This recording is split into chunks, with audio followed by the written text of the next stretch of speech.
What's up, guys? Welcome back to Finances with Mason. We got another video for you today. We're going to be talking about how to prepare for the recession.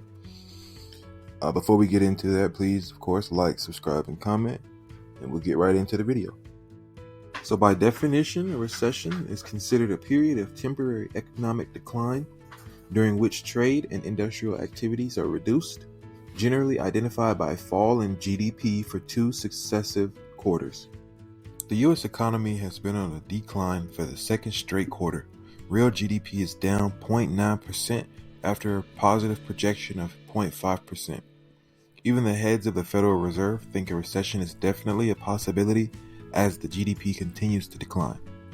And since World War II, every time the United States has had a recession, two things have consistently occurred. The GDP, a gauge of economic output, declines, while unemployment rises. If you're like many American families, you may not be feeling extreme devastation over the current conditions of the market, but you're definitely feeling the hike in prices. A dozen of eggs cost 35% more than it did in 2018.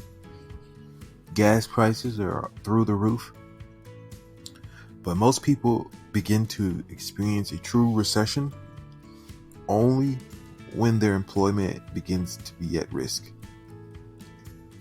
And now that we're all on the same page about what a recession actually is, the first tip I have for you on how to survive this recession coming up is focus on continuing to invest increments periodically.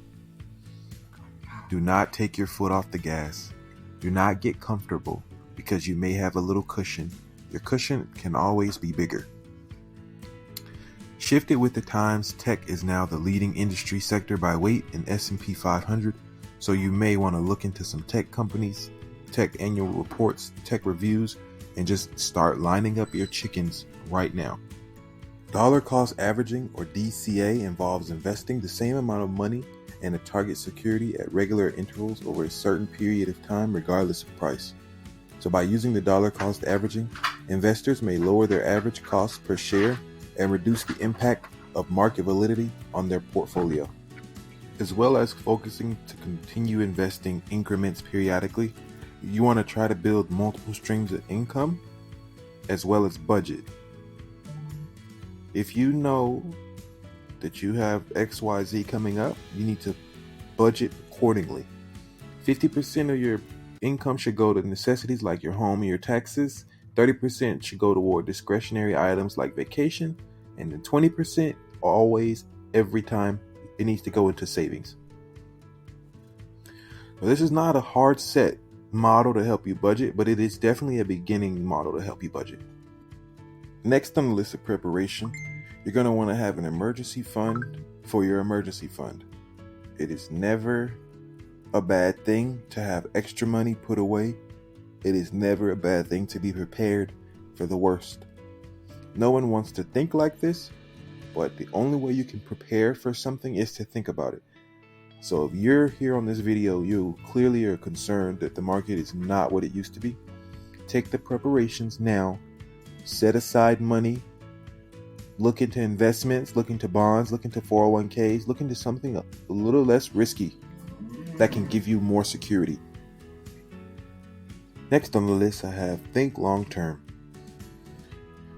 So in long-term investments, you're going to want to periodically review your investment. You're going to want to periodically review the company's finances. You're going to want to review everything that you possibly can about that company. You need to treat your investments as though they are your children. You want to know everything there is to know about the company you're putting your hard-earned money into. Similar to trying to build multiple streams of income, if you're already working a 9 to 5, you're going to want to make yourself irreplaceable. Learn multiple jobs, multiple positions, multiple skill sets around the office to make it harder for anyone to get rid of you. During a recession, you want to have as many safety nets as possible. If you're working a 9 to 5, it may be hard for you to take on a side hustle because you don't have enough time. But if you're one of those few people that have a skill set such as nails, you wash cars, etc., After you get off your 9 to 5, maybe invest a couple of times into that side hustle. But most importantly, you want to make yourself irreplaceable. So people spend less money when firms fire employees, which causes businesses to turn a loss and fire employees.